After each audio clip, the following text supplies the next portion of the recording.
Hello प्यारे बच्चों, कैसे हो आप सब। जो भी विद्यार्थी 2026 के एग्जाम की प्रिपरेशन कर रहे हैं, तैयारी कर रहे हैं, उन सभी बच्चों के लिए यह वीडियो बहुत ही मददगार रहेगा, हेल्पफुल रहेगा। इसके लिए हम अपने कोचिंग संस्था में मेगा टेस्ट सीरीज को स्टार्ट किए हैं। यह मेगा टेस्ट फर्स्ट है विद्यार्थी, जो कि chapter 1 sexual production in flowering plant से जो भी बच्चों को हम टेस्ट लिए हैं वही same to same question paper यहाँ पर लोड है। इसमें खास बात यह है कि सारे क्वेश्चन विद्यार्थी एग्जामिनेशन की दृष्टिकोण से हम वीवीआई को सेट किए हुए हैं। ठीक है, तो चलो डायरेक्ट हम क्वेश्चन को स्टार्ट करते हैं। तो देखो विद्यार्थी, फर्स्ट नंबर क्वेश्चन क्या है। फर्स्ट नंबर क्वेश्चन है कि main function of tapetum. Tapetum का मेन फंक्शन क्या है। तो सबसे पहले तो आपके माइंड में ये भी क्वेश्चन आना चाहिए कि सर टपेटम होता कहाँ पर है। तो याद करो विद्यार्थी, जब आप लोग जो है स्ट्रक्चर ऑफ माइक्रोस्पोरेंजियम देखे थे तो सबसे इनर मोस्ट लेयर को हम टपेटम कहते हैं। और क्लियर वहां पर बोल दिए थे, हम बता दिए थे कि इसका मेन काम होता है नरिशमेंट प्रदान करना। किसको? तो डेवलपिंग माइक्रोस्पोर को या डेवलपिंग पॉलन ग्रेन को। क्लियर है आप लोग? बढ़े आगे। चलो, अगला क्वेश्चन है कि माइक्रोस्पोरोजेनेसिस रेफर टू क्या विद्यार्थी। माइक्रोस्पोरोजेनेसिस रेफर टू, तो माइक्रोस्पोरोजेनेसिस आप वैसे हम आपको नॉर्मली याद रखने के लिए हम आपको बता चुके हैं विद्यार्थी कि जिस किसी वर्ड मीनिंग के अंत में जेनेसिस लगा रहेगा इसका मतलब क्या होता है? फॉर्मेशन। किसका फॉर्मेशन होगा? तो जिसमें विद्यार्थी जिसमें जेनेसिस लगा है। जेनेसिस किस में लगा है? माइक्रोस्पोर में। तो एक लाइन में formation of microspore is called microsporogenesis. ठीक है, तो वैसे लिखा है यहाँ पर जो है कि formation of microspore from microspore mother seed bye meiosis is called microsporogenesis. तो अपने सबका क्वेश्चन के अनुसार राइट ऑप्शन हो जाएगा बी नंबर। क्लियर है? बड़े आगे देखो विद्यार्थी, अगला क्वेश्चन है कि outer wall of pollen grain is called, यानी कि परागकण का जो बाहरी भित्ति जो होता है उसे हम लोग क्या कहते हैं? तो बाहरी भित्ति को एग्जाइन कहते हैं। अगर हम थोड़ा सा डायग्राम आपको याद दिलाने की कोशिश करें विद्यार्थी जो है, तो आपको पता होगा कि पॉलिन ग्रेन कुछ इस अवस्था में भी देखे होइएगा। इस अवस्था में भी विद्यार्थी आप लोग देखे होइएगा जो है, तो पॉलिन ग्रेन के ऊपर कुछ इस तरीके से लेयर पाया जाता है जिसमें आउटर लेयर को एक्जाइन कहते हैं और इनर लेयर को इंटाइन। ये लेयर हो गया आपका एक्जाइन और इसके अंदर के लेयर को क्या बोलेंगे? एंटाइन बोलेंगे। कोई दिक्कत समझने में नहीं ना? चलो, अगला क्वेश्चन है अपने सबका कि exine is made up of. Exine बना होता है, किसका बना होता है? तो एक लाइन में याद रखिएगा, exine is made up of sporopollenin. यह क्वेश्चन क्वेश्चन बैंक में शायद पूछ दिया हुआ है, खैर कोई दिक्कत नहीं। तो पॉलिन ग्रेन का एक्जाइन लेयर पूछ दिया तो वो किसका बना है? एस्पोरोपोलिन का। और तुम ही बताओ, अगर अगर हम इस एक्जाइन के जगह पर अगर हम इस एक्जाइन के जगह पर इंटाइन लिख दे, क्या लिख दे विद्यार्थी? इंटाइन लिख दे कि intine is made up of, तो क्या राइट आंसर हो जाएगा? पैक्टीन एंड सेल्यूलोज हो जाएगा। क्या हो जाएगा? Pectin and cellulose. ठीक है, pectin and cellulose is right answer. But अपने सबका क्वेश्चन है exine is made up of, तो राइट आंसर क्या हो जाएगा? C number. कोई दिक्कत नहीं ना? बढ़ते आगे। अगला है division of generative cell is. तो जनरेटिव सेल में जो विद्यार्थी जो डिवीजन जो होता है वो किस प्रकार का डिवीजन होता है? तो माइटोसिस होता है। क्या होता है विद्यार्थी? माइटोसिस। कैसे होता है? तो सुनो विद्यार्थी जो है, अगर अभी जस्ट हम बताएं विद्यार्थी, जनरेटिव सेल में कौन सा डिवीजन होगा? माइटोसिस होगा। समसूत्री विभाजन कैसे होगा? तो जनरेटिव सेल में आप लोग पढ़े होइएगा डिवीजन, जब यह जनरेटिव न्यूक्लियस पॉलन ट्यूब के अंदर रहता है तो यह डिवाइड हो जाता है दो भाग में विद्यार्थी जो है, जिसे हम लोग क्या कहते हैं? मेल गैमिट कहते हैं। क्या कहते हैं? मेल गैमिट कहते हैं। तो गैमिट्स आर ऑलवेज हैप्लॉइड, पढ़े हैप्लॉइड होता है विद्यार्थी जो है कि नहीं जी। लेकिन ये पॉलिन ग्रेन जो था विद्यार्थी, इस पॉलिन ग्रेन का भी निर्माण तो विद्यार्थी मियोसिस के द्वारा हुआ था। तो जो पॉलिन ग्रेन था अपने सबका, क्या था? पॉलिन ग्रेन, यह पॉलिन ग्रेन कैसा था विद्यार्थी? ये पॉलन ग्रेन भी तो हैप्लॉइड ही था ना। तो इन हैप्लॉइड से विद्यार्थी, ये हैप्लॉइड जो बना विद्यार्थी जो है, तो कौन सा डिवीजन हो जाएगा? माइटोसिस। तो यही अपने सबका राइट आंसर हो जाएगा, ए नंबर। अगला है most common type of ovule is. देखो विद्यार्थी, वैसे पढ़े होइएगा ओव्यूल 6 प्रकार का होता है।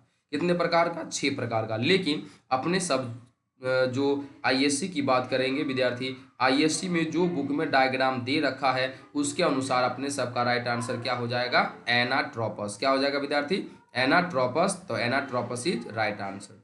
कोई दिक्कत समझने में नहीं ना। चलो अगला क्वेश्चन की ओर बढ़ते हैं विद्यार्थी। अगला क्वेश्चन है polygonum type of embryo sac has. Polygonum type embryo sac has. तो पॉलीगोनम प्रकार भ्रूण थैली यानी भ्रूण कोश में होता है। तो पॉलीगोनम टाइप दिया रहे ना दिया रहे, आपको क्लियर हम आपको बता चुके हैं कि इम्ब्रियो सैक जो होता है वो 7 सेल्ड एंड 8 न्यूक्लिएट होता है विद्यार्थी। तो अपने सबका राइट आंसर यही हो जाएगा, 7 सेल्ड 8 न्यूक्लियाई। ठीक है, आगे है विद्यार्थी सिनर्जिड कोशिकाओं का मुख्य कार्य क्या है विद्यार्थी। तो सिनर्जिड्स का मेन काम होता है पराग नली का मार्गदर्शन करना यानी पॉलन ट्यूब गाइडेंस। क्या होता है विद्यार्थी, पॉलन ट्यूब गाइडेंस होता है। कोई दिक्कत समझने में। चलो 9 नंबर क्वेश्चन है कि फिलीफॉर्म अपॉर्टस इज फाउंड इन। क्या है, फिलीफॉर्म अपॉर्टस इज फाउंड इन यानी फिलीफॉर्म उपकरण पाया जाता है। कहाँ पाया जाएगा विद्यार्थी, तो खुद सोचो ना। इस तरीके से जो है इम्ब्रियो सैक जो अपने सब देखे थे तो बीच में क्या था, एग सेल था विद्यार्थी, और दोनों साइड विद्यार्थी क्या था, एग सेल के दोनों साइड सिनर्जिड्स था, और इसी के ऊपर अपने सब फिंगर लाइक स्ट्रक्चर जो देखे थे। तो इन ये फिंगर लाइक स्ट्रक्चर सिनर्जिड्स पर पाया जाता विद्यार्थी। तो राइट आंसर अपने सबका क्या हो जाएगा, साइनर्जिड। ठीक है, चलो अगला है कि दोहरा निषेचन या द्वि निषेचन यानी discovered double fertilization. Double fertilization का डिस्कवर नवाज़ साहब के द्वारा किया गया था। किसके द्वारा किया गया था, नवाज़ साहब के द्वारा। अगला क्वेश्चन है कि primary endosperm nucleus is. Primary endosperm nucleus की बात करेंगे तो हमेशा याद रखना यह ट्रिप्लॉइड होता है, क्योंकि आप पढ़ चुके हैं जब सेकेंडरी न्यूक्लियस जब मेल गैमेट के साथ फ्यूजन करता है तो प्राइमरी एंडोस्पर्म न्यूक्लियस का निर्माण हो करता है। तो राइट आंसर अपने सबका हो जाएगा सी नंबर। कोई दिक्कत। चलो अगला क्वेश्चन है, अगला क्वेश्चन है अपने सबका कि नेचर ऑफ जायगोट इज। क्या लिखा है, nature of zygote is. Zygote का नेचर कैसा होता है। ये क्वेश्चन तो विद्यार्थी क्वेश्चन बैंक में कई बार रिपीट है, यानी बिहार बोर्ड के द्वारा ये क्वेश्चन कई बार पूछ दिया गया है। जब कभी आपको जो है जायगोट के नेचर के बारे में पूछे, जायगोट इज पूछे, तो हमेशा याद रखना डिप्लॉयड होता है। कैसा होता है, डिप्लॉयड। ऐसा क्यों विद्यार्थी, क्योंकि आपको पता है जायगोट का निर्माण तभी होगा जब दो हैप्लॉइड गैमेट आपस में फर्टिलाइज करेगा। ओके, चलो अगला क्वेश्चन की बात करेंगे तो अपने सबको लिखा है pollen tube usually inter through. Pollen tube किसके द्वारा इंटर करता है, तो माइक्रोपाइल के द्वारा। किसके द्वारा इंटर करता है विद्यार्थी, माइक्रोपाइल के द्वारा। वैसे पढ़े होइएगा बुक में यह चलेजा के थ्रू भी, इंटेगुमेंट के थ्रू भी क्या होता है विद्यार्थी, इंटर करता है, लेकिन अधिकांश होता है विद्यार्थी किसके द्वारा, माइक्रोपाइल के द्वारा। ठीक है, तो राइट आंसर अपने सबका सी हो जाएगा।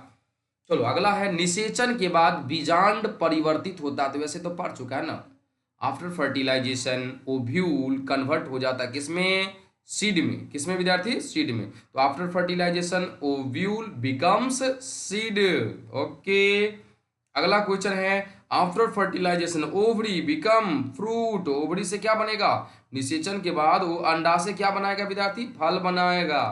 ठीक है, चलो अगला का है main function of endosperm is. Endosperm का मेन फंक्शन विद्यार्थी क्या होगा, तो एंडोस्पर्म का मेन फंक्शन होता है न्यूट्रिएशन टू एम्ब्रियो। यह एम्ब्रियो को क्या करता है, न्यूट्रिएशन प्रदान करता है। ठीक है,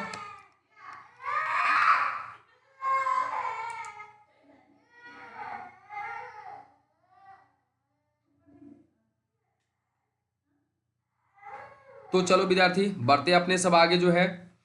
ठीक है, अगला क्वेश्चन जो देखेंगे अपने सब तो वो है नारियल में एंडोस्पर्म का प्रकार बताइए। तो आप पढ़े हैं एंडोस्पर्म 3 प्रकार का होता है। कितने प्रकार का होता है, 3 प्रकार का।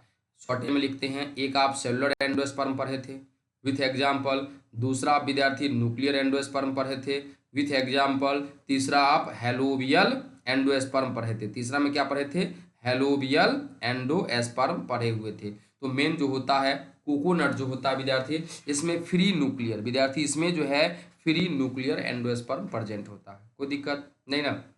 चलो अगला क्वेश्चन है विद्यार्थी, seed coat is formed from, seed coat का निर्माण किससे होता है? तो आप पढ़ चुके हैं सीड कोट का निर्माण इंटेगुमेंट से होता है। वैसे हम आपको नॉलेज के लिए थोड़ा सा यहाँ पर हम समय ले लेंगे विद्यार्थी, सीड कोट की बात करेंगे तो आप पढ़ चुके हैं सीड कोट में दो लेयर होता है विद्यार्थी। एक को हम कहते हैं शॉर्टे में लिखेंगे आउटर सीड कोट और दूसरा को लिखेंगे इनर सीड कोट लिखेंगे। ठीक है, आप ये भी जान चुके हैं कि आउटर सीड कोट जो होता है विद्यार्थी, आउटर सीड कोट को क्या कहा जाता है? टेस्टा कहा जाता है। क्या कहा जाता है विद्यार्थी?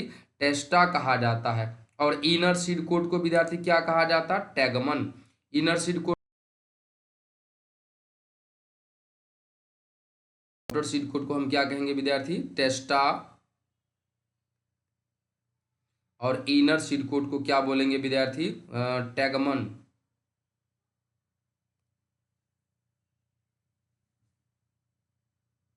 टेस्टा हो जाएगा टैगमन।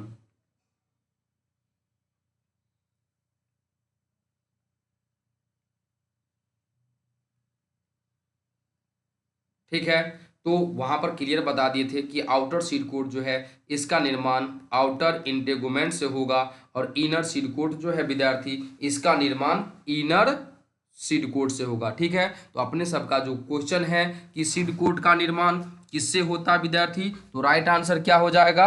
इंटेगुमेंट। क्या हो जाएगा विद्यार्थी? इंटेगुमेंट हो जाएगा। कोई दिक्कत समझने में नहीं ना? तो चलो बढ़ते हैं अगला क्वेश्चन की ओर। क्या है अगला क्वेश्चन अपने सबका? तो अगला क्वेश्चन है विद्यार्थी 19 नंबर क्वेश्चन कि एडवांटेज ऑफ क्लिस्टोगैमी। क्लिस्टोगैमी का क्या एडवांटेज है विद्यार्थी जो है, क्या फायदा है इसका जो है, क्या लाभ है? तो क्लिस्टोगैमी मतलब होता है क्लोज फ्लावर। क्लोज फ्लावर में विद्यार्थी जो है, क्लोज फ्लावर ये बायसेक्सुअल फ्लावर होता है, यानी इसमें सुनिश्चित बीज का निर्माण होगा, एस्योर्ड सीड सेट। ठीक है विद्यार्थी, साथ ही साथ विद्यार्थी एक दूसरा देखे तो अपने सबका ऑप्शन जो है ये भी हो सकता है विद्यार्थी जो है, इसमें हम हाइब्रिडाइजेशन भी करा सकते हैं, लेकिन चलो अभी अपने सब यही आंसर लेकर के चलेंगे। ठीक है, अगर किसी विद्यार्थी को इस क्वेश्चन में डाउट होगा तो वो कमेंट करिएगा। ठीक है, बढ़ते आगे। अगला क्वेश्चन क्या है विद्यार्थी? हेट्रोस्टाइली। हेट्रोस्टाइली के मतलब विद्यार्थी बोले एस्ट्राइल जो है डिफरेंट डिफरेंट लंबाई का होगा, तो हेट्रोस्टाइली का एग्जाम्पल जो हो जाता है वो होता है सी नंबर यानी प्रीमूला। चलो अगला क्या है? Parthenocarpic means. पार्थेनोकार्पी मीन्स, तो पार्थेनोकार्पी मतलब होगा विद्यार्थी विदाउट फर्टिलाइजेशन जब फ्रूट का निर्माण होगा, निषेचन बिना फल यानी फ्रूट विदाउट फर्टिलाइजेशन। कोई दिक्कत समझने में नहीं ना? चलो बढ़ते आगे। अगला क्वेश्चन है प्रैक्टिकल इंपोर्टेंस ऑफ एपोमैक्सिस, यानी एपोमैक्सिस का व्यवहारिक महत्व बताइए विद्यार्थी। क्या दिया हुआ है? एपोमैक्सिस का व्यवहारिक महत्व बताइए। तो इसका राइट आंसर हो जाएगा हाइब्रिड लक्षणों का स्थिरीकरण। क्या हो जाएगा विद्यार्थी? हाइब्रिड लक्षणों का स्थिरीकरण।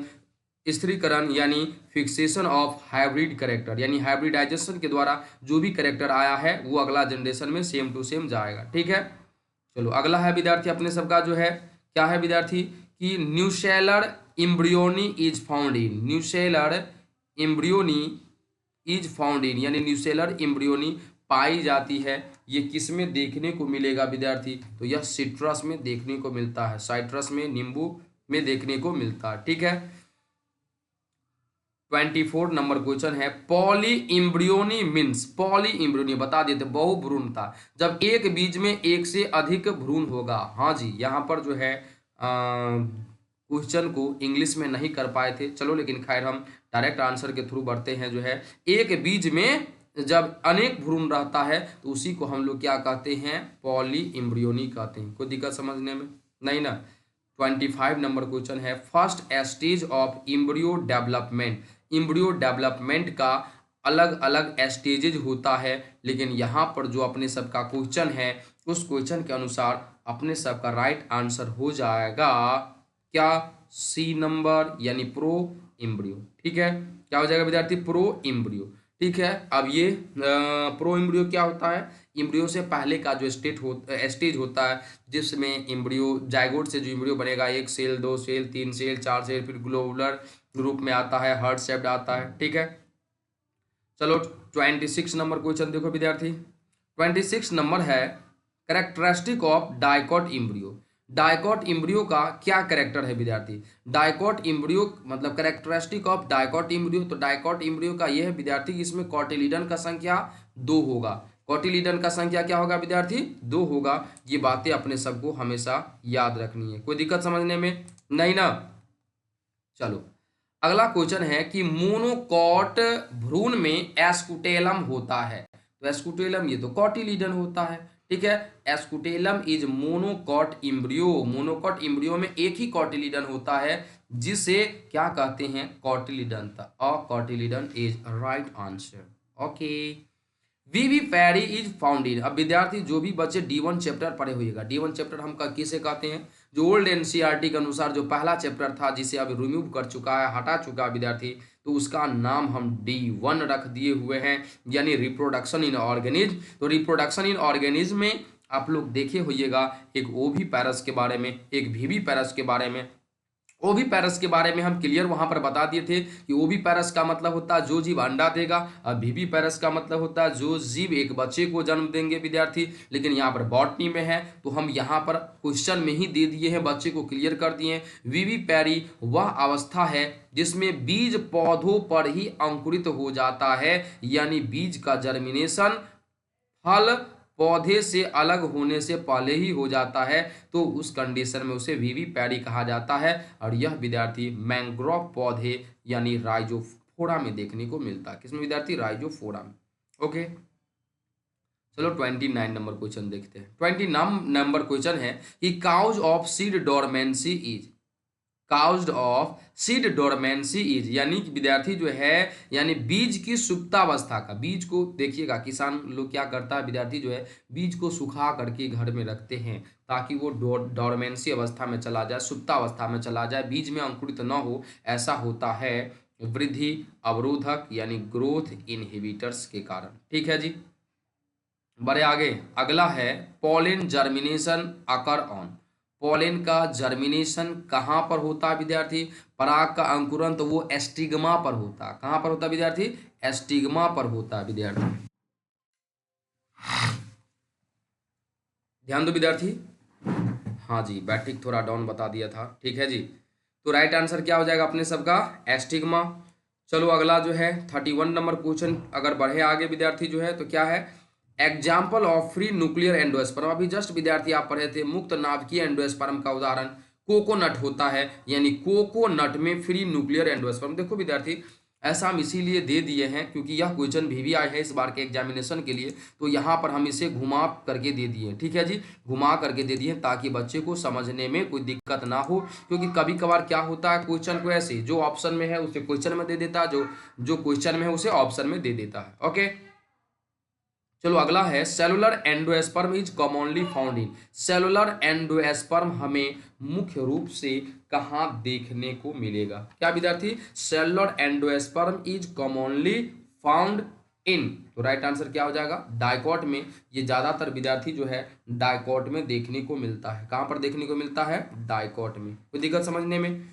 चलो अगला क्वेश्चन जो है अपने सबके सामने वो है भ्रूण कोष को पोषण प्रदान करता है। भ्रूण कोष, ठीक है जी, तो भ्रूण कोष मतलब इम्ब्रियो सैक, और इम्ब्रियो सैक को न्यूट्रिएशन न्यूसेलस से मिलता है। कहाँ से मिलता है? न्यूसेलस। याद करो विद्यार्थी, जब अपने सब ऐसे ओव्यूल का स्ट्रक्चर देखे थे तो मेन था न्यूसेलस, इसके बीच में था इम्ब्रियो सैक, शॉर्ट में लिखते हैं, इसी को इम्ब्रियो सैक कहा जाता विद्यार्थी।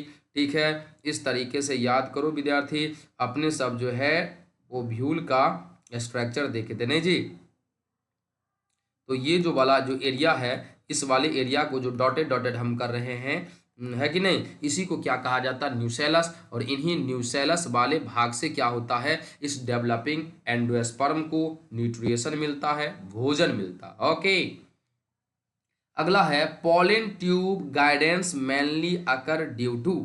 पॉलिन ट्यूब का जो गाइडेंस जो होता है मुख्य रूप से ऊपर भी देखे थे, शायद ये क्वेश्चन विद्यार्थी जो है रिपीट हो चुका है, खैर कोई दिक्कत नहीं है, सिनर्जिट्स के द्वारा विद्यार्थी, साइनर्जिट के द्वारा, ठीक है।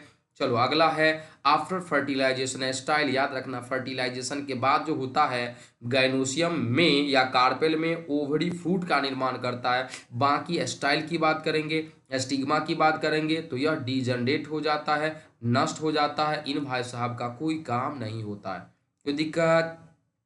चलो अगला बात करेंगे विद्यार्थी, इंटेगुमेंट परिवर्तित होकर बनाते हैं, इंटेगुमेंट्स परिवर्तित होकर बनाते हैं। तो इंटेगुमेंट जो है विद्यार्थी परिवर्तित होकर के यह सीड कोट बनाता है। देखो सेम क्वेश्चन ऊपर था कि नहीं था, है कि नहीं, जहाँ पर हम टेस्टा का भी चर्चा कर दिए थे, टैगमन का भी चर्चा कर दिए थे, ठीक है। तो इंटेगुमेंट क्या बनाएगा, सीड कोट बनाएगा, कोई दिक्कत समझने में नहीं ना। 37 नंबर क्वेश्चन देखो लिखा है, प्लूम्यूल डेवलप इनटू, याद करो विद्यार्थी, जब हम आपको सीड टॉपिक बता रहे थे तो हम आपको बताए थे कि कुछ इस तरीके से विद्यार्थी स्ट्रक्चर होता है जब अंकुरित बीज होता है। तो इसमें हम इस ऊपर वाले रीजन को क्लियर बता दिए थे, इसे हम क्या कहते हैं, प्लूम्यूल, ठीक है। और नीचे वाले भाग को क्या कहते हैं, रेडिकल, नीचे वाले भाग को हम क्या कहेंगे विद्यार्थी, रेडिकल बोलेंगे, क्या बोलेंगे विद्यार्थी, नीचे वाले भाग को रेडिकल। और बता दिए थे इस रेडिकल से रूट का निर्माण होगा विद्यार्थी जो है, और इस प्लूम्यूल से सूट का यानी स्टेम एंड लीव्स का निर्माण होगा। कोई दिक्कत समझने में, थोड़ा सा नया है टैब तो लिखने में थोड़ा दिक्कत होता है, खैर कोई दिक्कत नहीं, ठीक है। चलो आगे है रेडिकल डेवलप इनटू, तो रेड अभी जस्ट पढ़े हैं, अभी जस्ट 37 नंबर पढ़े, क्या पढ़े विद्यार्थी जो है, तो जो प्लूम्यूल है, प्लूम्यूल से सूट का निर्माण होगा यानी स्टेम और लिप्स का निर्माण होगा। तो नीचे दिया रेडिकल, रेडिकल से रूट का निर्माण होगा, किसका निर्माण होगा विद्यार्थी, रूट का। तो 38 का राइट आंसर अपने सबका हो जाएगा सी नंबर, कोई दिक्कत। अगला क्वेश्चन है विद्यार्थी 39 में कि हार्ट शेप्ड एम्ब्रियो यानी भ्रूण अवस्था पाई जाती है, heart shaped embryo stage is found in, heart shaped embryo stage किसमें देखने को मिलता है विद्यार्थी, तो यह डाइकॉट में देखने को मिलता है, किसमें देखने को मिलता है, डाइकॉट में देखने को मिलता है, तो दिक्कत समझने में। चलो 40 नंबर क्वेश्चन देखो, 40 नंबर क्वेश्चन है कि aleurone layer is found in, क्या दिया है, aleurone layer is found in, aleurone layer कहाँ देखने को मिलता है, तो यह एलिरोन लेयर यह विद्यार्थी जो है एंडोस्पर्म में देखने को मिलता है, खास करके विद्यार्थी अनाज के एंडोस्पर्म में, ठीक है विद्यार्थी। तो राइट आंसर यही हो जाएगा अपने सबका। चलो आगे बढ़ते हैं, अगला क्वेश्चन है स्वपरागन को रोकने की युक्ति क्या है, हमें विद्यार्थी स्वपरागन रोकना है, मैकेनिज्म प्रिवेंटिंग सेल्फ पॉलिनेशन, तो किस किस कंडीशन में, तो पहला लिखा क्लिस्टोगैमी, तो क्लिस्टोगैमी होता है क्लोज फ्लावर, बंद फ्लावर, उसमें हमेशा याद रखना सेल्फ पॉलिनेशन होगा। होमोगैमी, होमोगैमी का मतलब एस्टिग्मा, और एस्टिग्मा मतलब क्या कहते हैं जी, एस्टिग्मा कहो और एंथर कहो, ये सेम टाइम में मैच्योर होगा, या male reproductive part androecium, female reproductive part gynoecium जब सेम टाइम में मैच्योर होगा, होमोगैमी। डाइकोगैमी,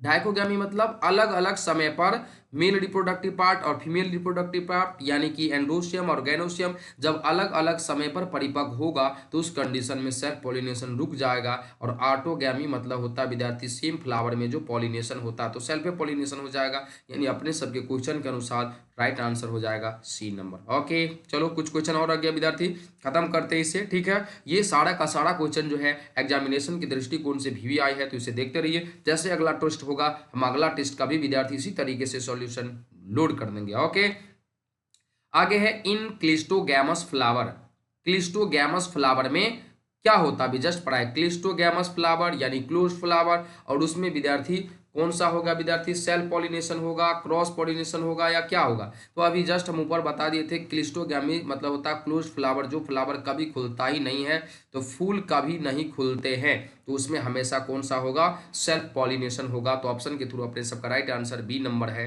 अगला है एपोमिक्सिस मीन्स, याद रखना एपोमिक्सिस मीन्स क्या होता है, विदाउट फर्टिलाइजेशन सीड फॉर्मेशन होगा, यानी निषेचन के बिना बीज निर्माण, seed formation without fertilization. Okay, चलो अगला क्वेश्चन है अपने सबका 40 नंबर क्वेश्चन विद्यार्थी कि major advantage of apomixis, apomixis का मेन लाभ बताइए विद्यार्थी जो है, मेजर एडवांटेज यानी कि इसका विद्यार्थी मुख्य काम हमें बताइए। तो इसका मुख्य काम होता है हाइब्रिड लक्षणों का संरक्षण। क्या होता है विद्यार्थी, हाइब्रिड लक्षणों का संरक्षण, यानी preservation of hybrid characters. Okay ji, चलो बढ़ते आगे।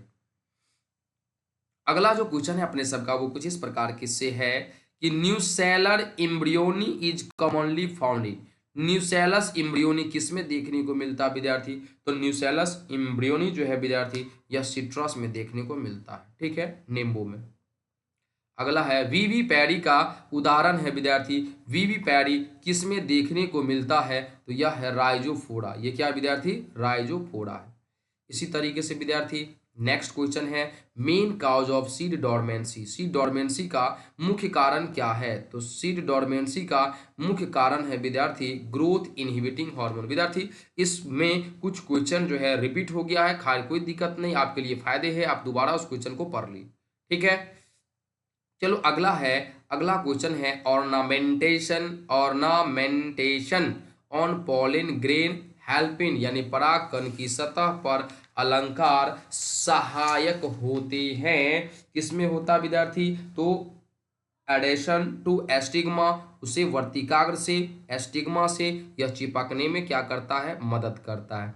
इसी तरीके से 49 क्वेश्चन की बात करेंगे, क्या लिखा है, central cell of embryo sac, embryo sac का जो सेंट्रल सेल होता है वो हमेशा याद रखना उसमें 2 पोलर न्यूक्लियाई होता है, क्या होता है, 2 पोलर न्यूक्लियाई होता है।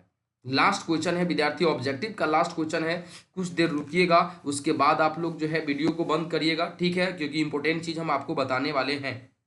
अगला है final product of fertilization in angiosperm are, angiosperm का जो फाइनल प्रोडक्ट जो होता है वो आपका क्या होता है, तो इम्ब्रियो और एंडोस्पर्म, क्या होता है विद्यार्थी, इम्ब्रियो होता है और एंडोस्पर्म होता है। तो इस तरीके से अपने सब मेगा टेस्ट में आने वाले जो 50 क्वेश्चन थे उसको अपने सब देख लिए। इसी तरीके से जैसे ही अगला टेस्ट होगा उस क्वेश्चन का सॉल्यूशन हम लोड कर देंगे, जो कि एग्जामिनेशन की दृष्टिकोण से ये VVI है, ठीक है। अगर चैनल को सब्सक्राइब नहीं किए तो सब्सक्राइब कर लीजिए। साथ ही साथ विद्यार्थी मेगा टेस्ट 2 जो हुआ था वो इन्हीं चैप्टर से सब्जेक्टिव का हुआ था, जिसमें टोटल हम 20 क्वेश्चन जो है विद्यार्थी VVI लिए हुए थे विद्यार्थी, जिसमें से बच्चे को 10 क्वेश्चन का जवाब देना था, जो कुछ इस प्रकार से आप देख रहे होइएगा जो है।